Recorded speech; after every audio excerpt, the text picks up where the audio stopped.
My wife spent the entire dinner party telling her billionaire friends that I was a worthless renter who could barely afford our monthly lease. But her face turned ghost white when the realtor walked in and asked for my signature to sell the entire city block. If you love seeing arrogant gold diggers get a reality check they'll never forget, you need to subscribe right now. Hit that like button and leave a comment below. What's the most satisfying, secretly rich story you've ever heard?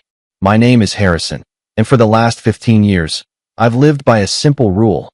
True wealth is silent, but insecurity is deafening. I made my fortune in commercial real estate early on, buying up neglected historic buildings in downtown districts before they became trendy. I don't wear flash watches, and I don't drive a car that costs more than a house. I like the quiet life. My wife, Monica, however, is a different story. When I met Monica, she was a struggling interior designer with a taste for the finer things and a credit card balance that could make a grown man weep. I fell for her energy, her ambition, and, naively, I thought I could provide her with a stable, happy life. I paid off her debts and bought a stunning penthouse overlooking the city. But I did something she never quite understood. I kept the property, and several others, under a holding company called Greystone Assets. Over the last few years, Monica's personality had undergone a toxic transformation. She became obsessed with a new social circle, the old money crowd of the city. She wanted to be seen with the heiresses and the venture capitalists. The problem? She was ashamed of me. To her, I was just a property manager who worked too much and spent too little.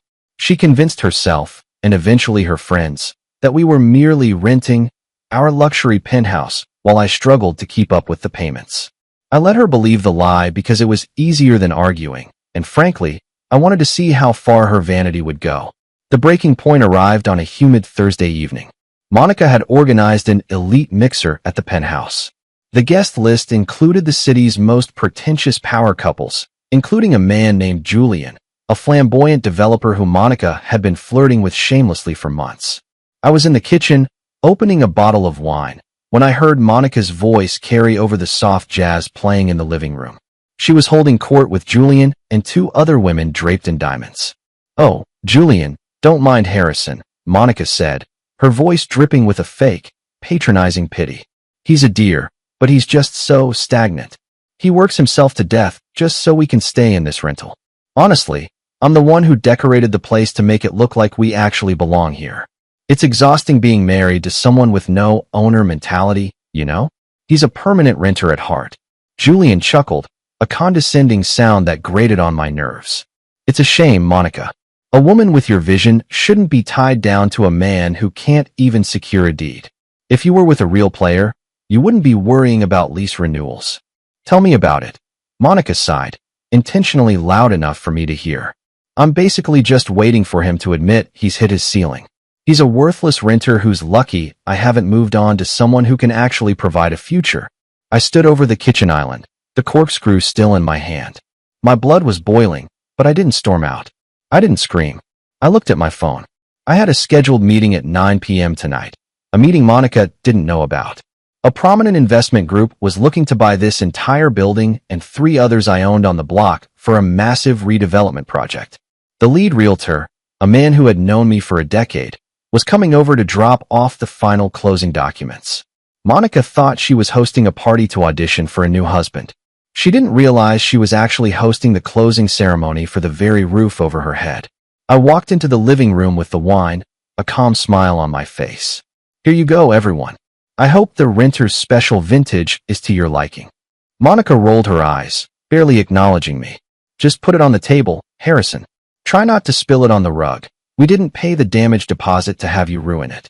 As she turned back to Julian, whispering something that made him laugh and touch her arm, the front doorbell chimed. Monica frowned.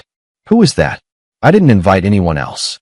"Probably just a delivery," I said, taking a slow sip of my wine. "I'll get it." But as I moved toward the door, I knew exactly who it was. The game of pretend was over, and Monica's social climbing was about to hit a very sudden, very steep cliff. The doorbell echoed through the high ceilings of the penthouse, momentarily silencing Monica's laughter. She looked at me with a sharp, impatient glare, her eyes darting toward Julian, as if to apologize for the interruption caused by her unimportant husband. "Harrison, If that's one of your work people, tell them to go away. We are in the middle of a private event. Honestly, Julian, he has no sense of boundaries when it comes to his little property management job. I didn't say a word. I simply opened the door. Standing there was Marcus Thorne, the city's most formidable luxury realtor, dressed in a three-piece suit that probably cost more than Julian's car. He held a leather-bound portfolio under one arm and a look of absolute professional urgency on his face. Behind him stood two junior associates, both clutching tablets and looking ready for business. "Marcus," I said, stepping aside. "You're right on time." Marcus walked into the foyer, his eyes immediately sweeping over the crowd of socialites. He recognized Julian and a few others, but his focus snapped back to me with the kind of deference usually reserved for royalty. "Good evening, Harrison. My apologies for the late hour, but the buyers are pushing for a midnight filing. They've increased the offer on the cluster, and my office wanted to ensure everything was finalized tonight." Monica stormed over, her silk dress rustling with her agitated movements. She didn't recognize Marcus. She was too busy trying to be a star to notice the people who actually ran the sky. "Excuse me? Who are you?" "This is a private residence. My husband doesn't do business at the dinner table. If you're here about the lease or some maintenance issue, you can call his office in the morning." Marcus blinked, looking at Monica with a mixture of confusion and mild amusement. He looked at me, then back at her. "The lease? Ma'am, I think there's been a misunderstanding. I'm Marcus Thorne, from Thorne and Associates." Julian's ears perked up at the name. He stood up, suddenly looking much less arrogant. "Thorne, the guy who handled the $200 million waterfront deal last month? What are you doing here?" Monica ignored Julian's question, her face flushed with embarrassment that an unwashed business contact had interrupted her elite mixer. She turned to me, her voice a hissed whisper. "Harrison, get rid of him. Now. You're making us look like we live in a corporate office. Tell the realtor that the worthless renters aren't interested in whatever he's selling." "Actually, Monica," I said, my voice projecting clearly across the room, "Marcus isn't here to sell me anything. He's here because I'm selling." "Selling what?" She scoffed, letting out a jagged laugh. "Your car? Your collection of old coins? Get real." Marcus cleared his throat, opening his portfolio and laying it out on the marble console table in the foyer. He pulled out a high-end fountain pen and pointed to a series of documents marked with gold seals. "Mr. Vance, if you could just sign here. This covers the transfer of the East Side portfolio, the penthouse building, the two adjacent luxury complexes, and the historic warehouse on 5th. The total package price is locked at the new valuation we discussed." The room went deathly silent. Julian stepped forward, his eyes widening as he caught a glimpse of the numbers on the page. "Wait, the East Side portfolio? That's Greystone Assets. Everyone knows that's one of the biggest private holdings in the district." He looked at me, his mouth hanging open. You're the principal of Greystone?" Monica's hand went to her throat. The smug, condescending expression she'd worn all night began to melt into a mask of pure, unadulterated shock. "What is he talking about, Harrison? Greystone is our landlord.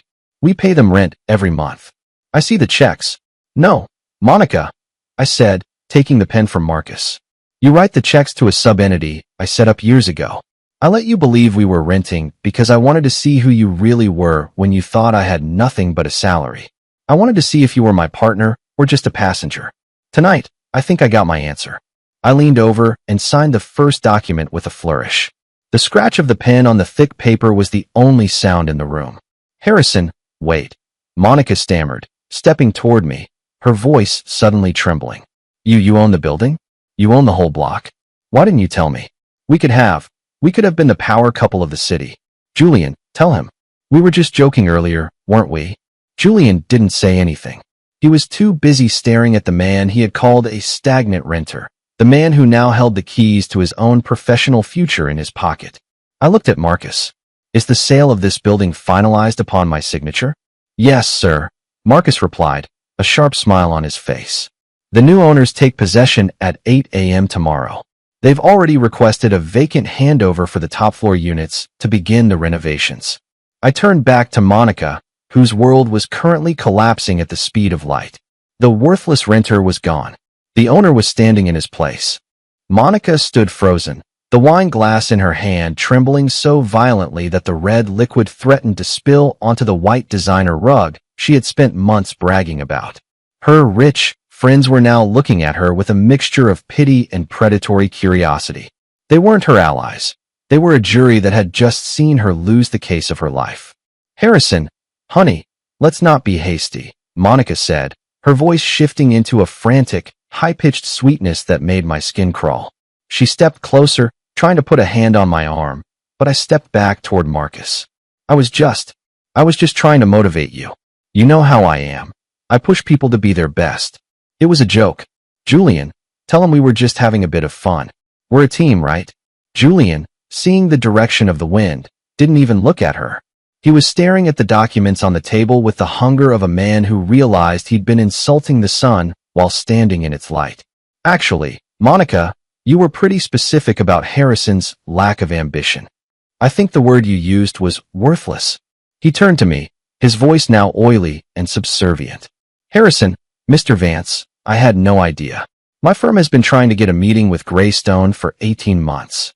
If I had known, if you had known, you would have been a different kind of fake, Julian," I interrupted, my voice cutting through his groveling like a blade. "I've heard everything I needed to hear tonight. From both of you."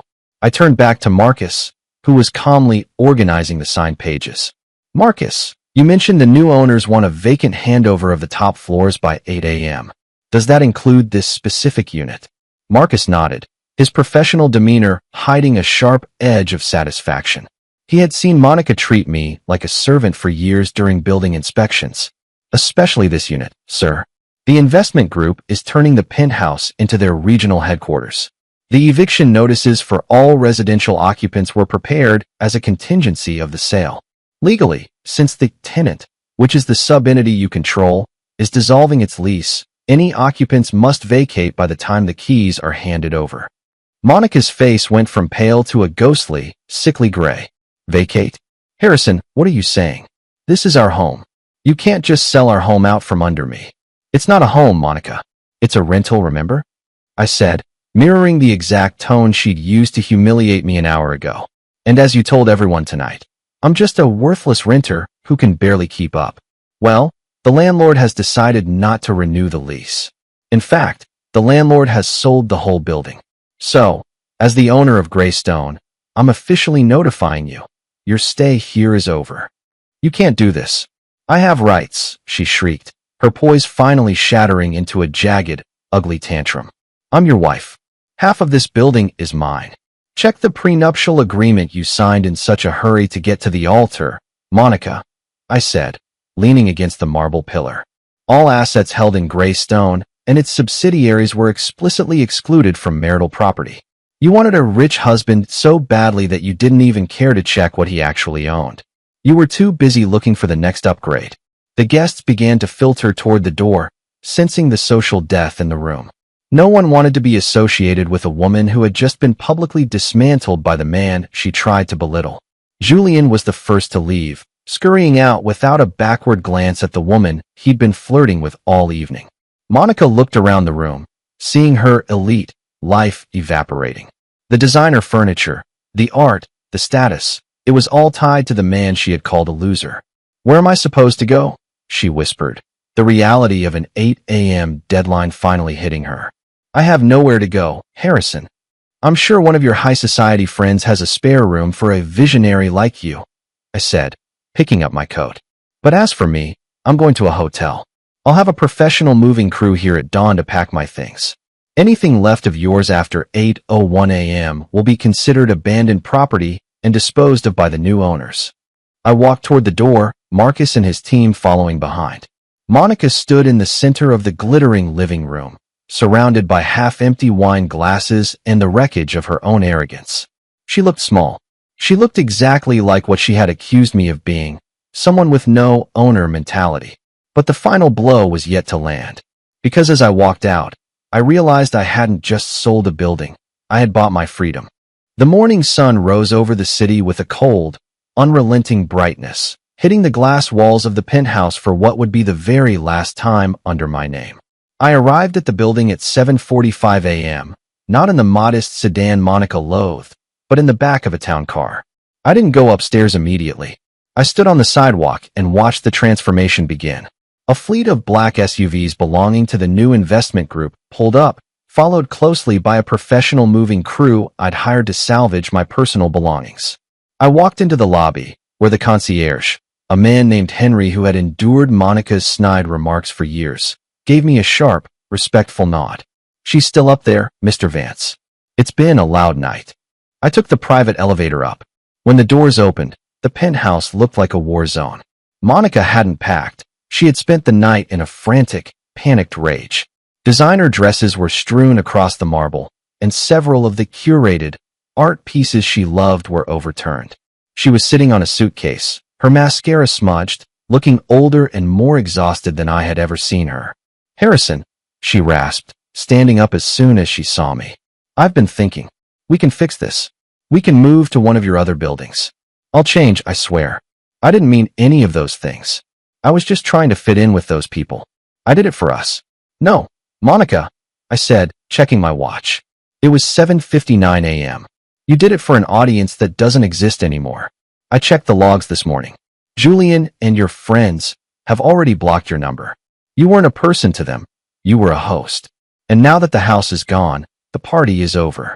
A chime echoed from the foyer. Marcus Thorne walked in, accompanied by two stern-looking men in gray suits, the representatives for the new owners. They didn't look like they cared about Monica's feelings or her silk rugs. They looked like they were on a schedule. "It's 8 a.m., Mr. Vance," Marcus announced. "The wire transfer has cleared. The East Side portfolio is officially under new management."